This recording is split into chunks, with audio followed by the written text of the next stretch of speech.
Hi, I'm Liz Vosi, and I'm the Instructional Technology Specialist here at DeMello School. And today I'm so excited to honor the hard work of our 1st to 5th grade students in their STEM Teams Challenge.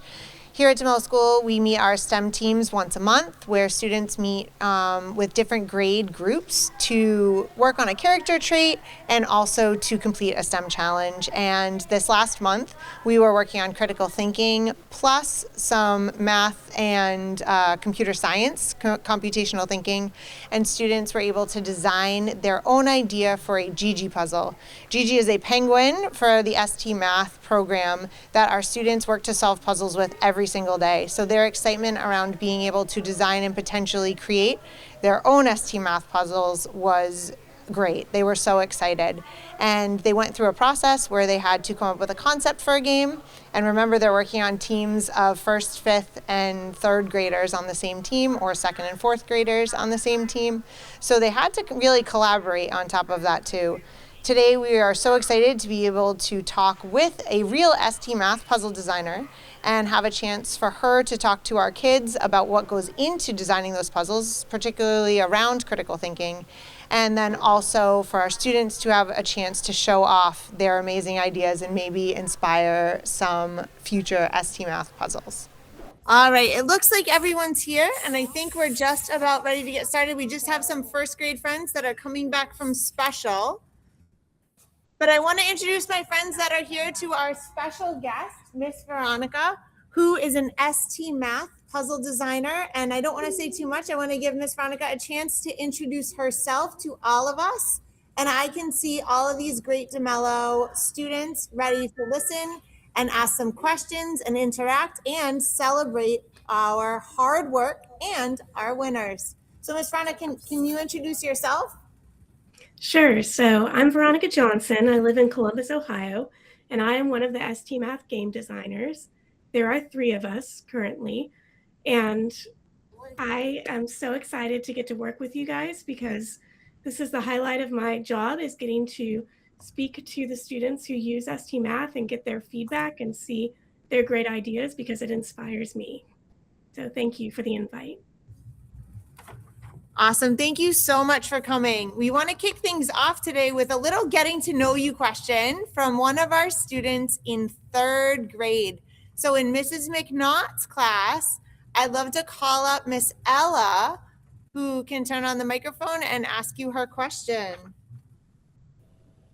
What inspired you to start working for ST Math?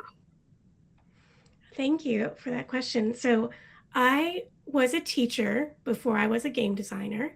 I didn't teach math. I taught art and reading and history. So what inspired me to go to ST Math was I found out they were looking for a person who had art skills and technology skills and had been a teacher. And I thought that was amazing because I had all of those things, and very rarely am I asked to do all 3 things at once for a job. So I thought that was awesome. And then I fell in love with Jiji and the program, and it's been great. I've been here 5 years. Thank you. Thank you so much, Ella, for that question. And I think it's so interesting, friends, that ST Math designers need different types of skills, like being an artist. That's like what we've been talking about. So Ms. Veronica, when we do our STEM teams, we always pair a character trait or a skill along with a STEM challenge. And it sounds like that's a lot of what you do in ST Math, is pairing these different skills and strategies with math and with engagement. So I'm wondering if you can tell us a little bit about how you use critical thinking in your role designing these puzzles. Yeah, so I feel like critical thinking and creativity go hand in hand. They're kind of used together to problem solve. And critical thinking is about not just going with assumptions or taking the straight answer, but instead really digging deep and questioning everything you see. So questions I'll ask myself are, is this the only way or the best way to show multiplication, or is there a better way or a new way? I'll show you in a minute. One of the things that I did that was critical thinking was we had to design a game that fit thousands of objects on the screen at the same time, And normally we don't have that many objects on the screen, but since we always make everything visual, when we needed a game that handled 4 digits divided by 2 digits, I had to figure out how to fit all the things on the screen. And that's where I used my art background. So to be a critical thinker and creative, you have to be willing to look outside of the normal options. And so I looked to my art background and the concept of perspective, where instead of everything flat up against the screen, you have this really large 3D space.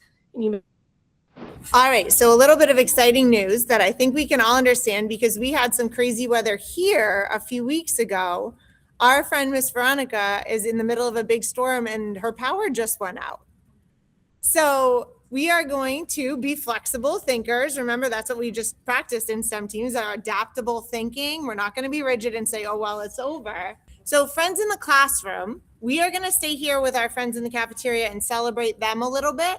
I want to give you guys a chance to dive in and play some of these winning games. And I'm actually hoping that we can let some of our friends that are here introduce a few of their games, because we have some friends that Miss Veronica picked as games that she wanted to honor even a little bit extra. So our friends who invented the game, oh, I have it written down.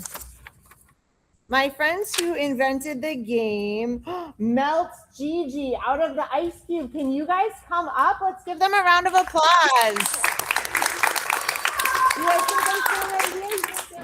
I am Liam Souza. I'm Cole. My name is Reed. It's called Jiji Ice Cube, and the main goal is to melt Jiji out of an ice cube.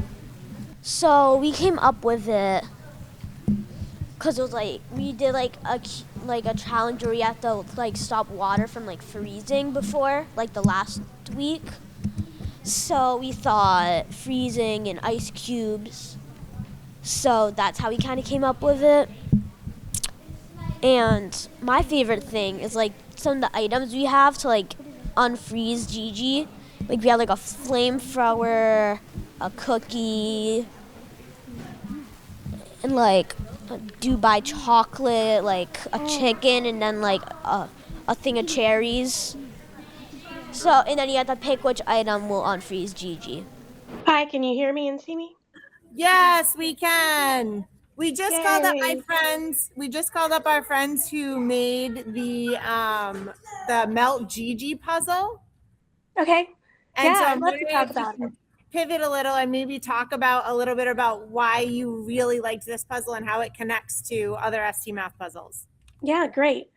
So I loved the Melt Jiji because it had a story behind it.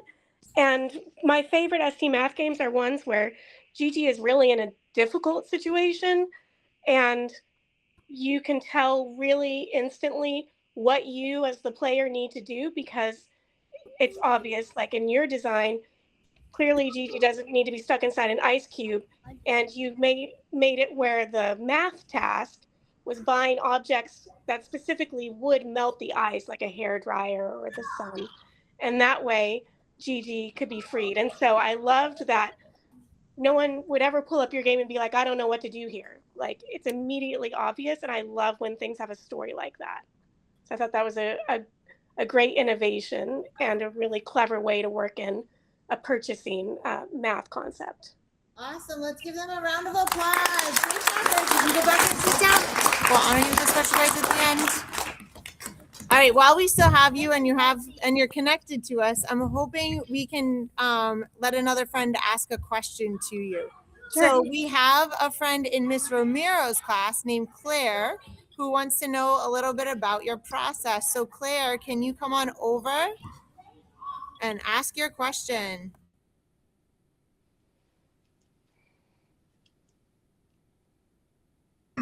Okay, go ahead. What is the process for creating new puzzles? Yeah, that's a great question. So we, and I'll send some images and things for your teachers to share with you later that I had prepared. But basically, we have math. We're all mathematicians here, right? Just like you are all are mathematicians, but we have math specialists who say we need a game about division, and then they act like teachers to us designers and give us an in-depth understanding of the specific concept. So it's kind of like I'm a student in class again. And so we take notes and then we go to our drawing programs and we sketch ideas, kind of comic book style, where it's like scene, scene, scene, like Gigi starts here, this happens. And we are constantly checking in with each other, like all the game designers help each other. And then we're also checking in with the math specialist saying, is this okay? Did we make anything not make sense? Are we going to, how do you want us to explain this concept? And so we work back and forth for about a month, refining our ideas. Then we give it to our animating staff, and they are the ones that do the final beautiful drawings and animations. And then we hand it to our developers, which are our software engineers, and they put it into code. Then we go back, we check to make sure it all works, and then we start writing the puzzles for it. And I'll send your teachers an example of what that code looks like that controls an individual puzzle. So I do use a little bit of code because I have to know how to control the game and make all the different puzzle varieties. And then we do some more testing, take it into classrooms and test there, and then it's finally published to you. So that's months worth of work to get one game fully done from idea to in your hands. Wow, so that's a big process, from the idea to the planning to the coding and then to the practicing. And I think I wanted to add one thing, which when I was you guys' age, I wasn't very fond of group projects because I liked doing everything myself.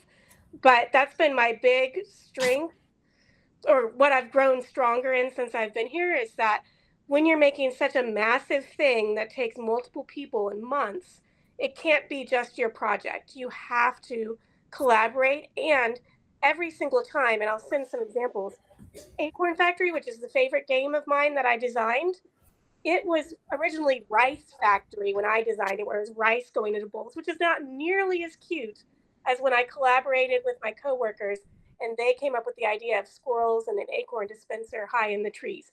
So I have learned since being at this job that it is a good thing to work in a group. And that's not how I felt before this.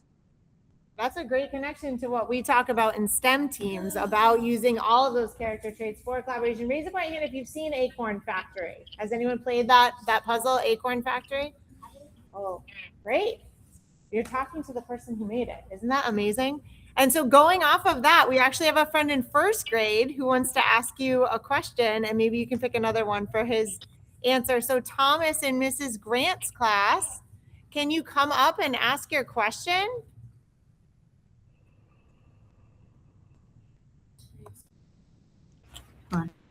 Hold on. Go ahead. How many puzzles have you made? Wow, so I've made hundreds and hundreds of puzzles, but actual games I've made somewhere between 1 and 2 dozen puzzles. So, I mean, not puzzles, arenas or games. So some examples that you might have played are Critter Circus. It's a pink background with the little critter monsters that jump around. Area and Perimeter Farm, which is in 3rd grade, where you plant grass and then you also have sheep and pigs running around. Whole bunch of different ones. Some are still in the pipeline and haven't been published for you to see yet, but it's a constant process. And if I didn't design the game, then a lot of them I worked on and helped my fellow designers, because we move so quickly that sometimes one person has the idea, but then the other one has to go finish it for them. So I've also done that for quite a few. Wow, I think I can tell from some of the faces in here that we've played some of the games that you actually designed and invented, which is so cool. And we were saying, we know, and we're so grateful that you took the time to actually look at all of the game ideas that were designed here at DeMello School. And we thought that maybe there might be some inspiration in there for some future Jiji puzzles. And we know you picked 3 teams that you wanted to kind of give some extra praise to. We already talked to Melt Jiji, where Jiji was trapped in an ice cube and you had to buy items to free Jiji. But now I think we have 2 more teams. Do you want to call up the next team? I'll call up the next team. Flat Birdy. Where's our Flat Birdy team? Awesome job. Let's give them a round of applause. So my name is Jaden and I am in 4th grade. And so basically I made this Jiji puzzle because in honor of Flappy Bird, if you know the famous game. And I wanted to make it because it's like a classical game. Everybody like loves it practically. And I thought it would be a fun idea for like if you get it right, then you could go through the pipe without closing. But if you get it wrong, then it will close and then Gigi will bump his head on the pipe and then fall down. The whole team is not here, but we do have a representative from the team. Hi, yeah, I really liked Flat Birdie, partly because there's something we're working on at ST Math, which is we call like fluency games where you have to answer pretty quickly. And so you're really practicing your math facts. And I thought what you designed really lent itself to students having their math facts memorized or being able to calculate quickly. Because as soon as you wrote that as soon as you type in the answer, it submits, instead of a lot of our games, you type in the answer and then you press go, and that gives you a little bit more think time. But there are some things in math that we want that automatic understanding to kick in. So I thought that was good. And then also yours had one of the most thorough listings on your sheet, on your design sheet, of exactly what the feedback was and how that either helped Gigi go forward or stopped Gigi.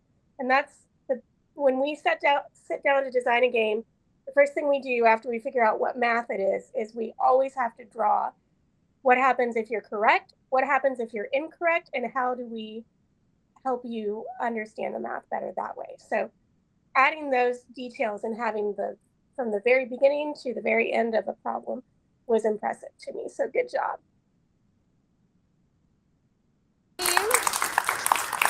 Awesome job. We know we'll let the rest of the team, they'll be able to hear that when they watch the video of this. They'll be so sad they were absent today, but we will make sure they find out. And then I think one of the really important things that we talked about when we talk about in tech time is that like if then those conditionals. So like if the player does this, then what does Gigi do?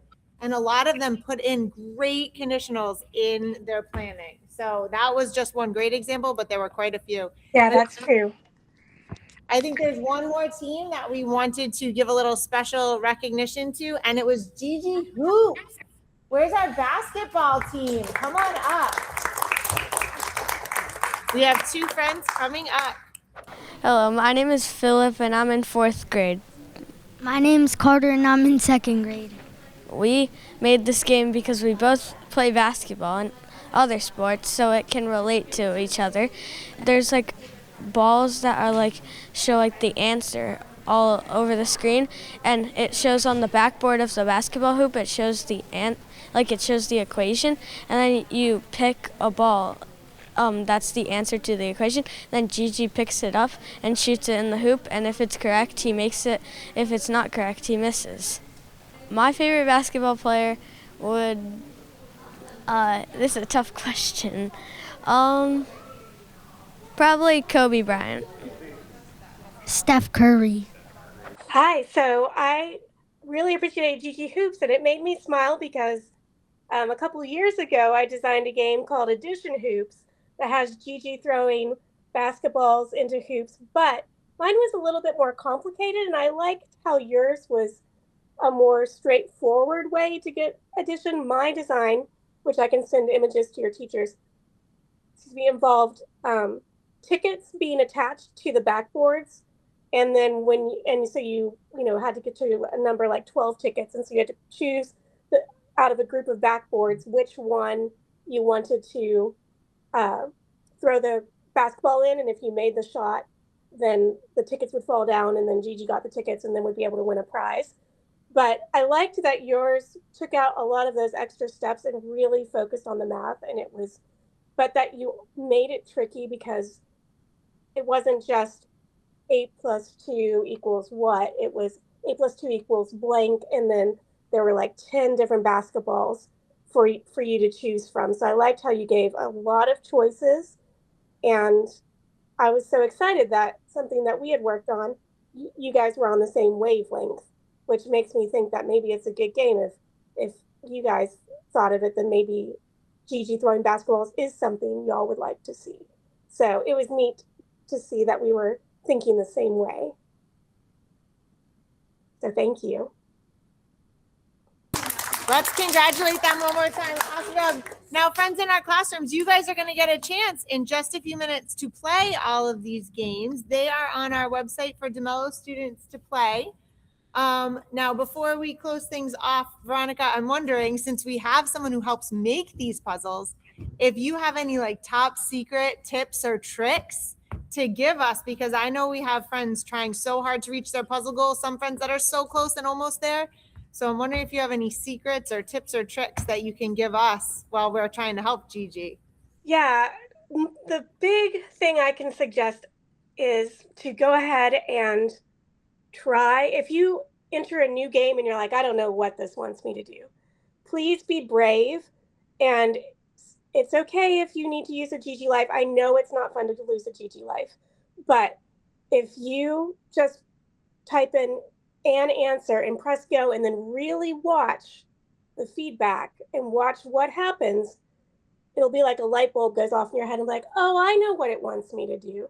So sometimes, even though it doesn't feel good to get an answer wrong, you need to do that in order to see what's going to happen and then get the right answer. So be brave about that. Wow, that's a really good pointer. I think we've heard little bits of that before from some of our friends here and our grown-ups, but it's great to hear it from a real ST Math puzzle designer. Hi, my name is Ben Holsky, and I'm in 4th grade.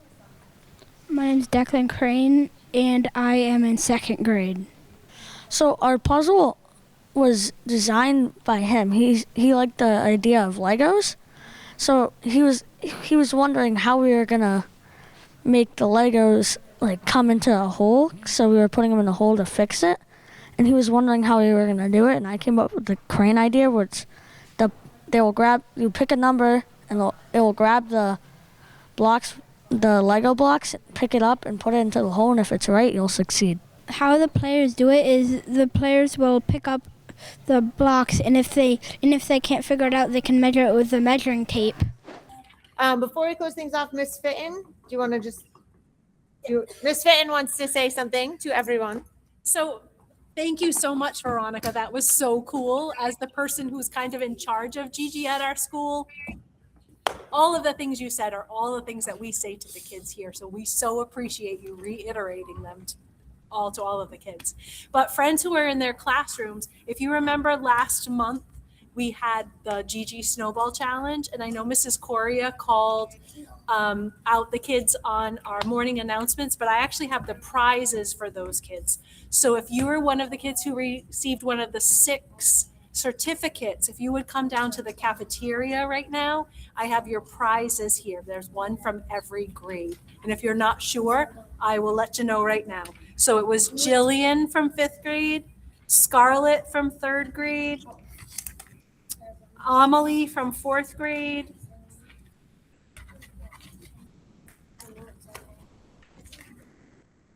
Saravana from 1st grade, and I can't find the last snowball. Jack. And Ellie from 2nd grade. So thank you so much, Veronica. This was awesome. Thank you. Thank you. I really enjoyed seeing all of your. And I'll bring it back to Mrs. Osi. Well, thank you so much for taking the time to talk to us and for persevering through some weather challenges that you're having. We hope you can weather the storm and your power comes back. And our friends in the classrooms, when your friends come back, we're going to make sure that we're showing them that we're so proud of them. My friends that are going back, we're going to be proud of ourselves and still humble. And you guys now get a chance to play all of these games. It'll be so cool to see if we see hints of them maybe in future ST Math puzzles. So Veronica, have a great weekend. And friends, you guys have a great weekend too. Bye. Thank you.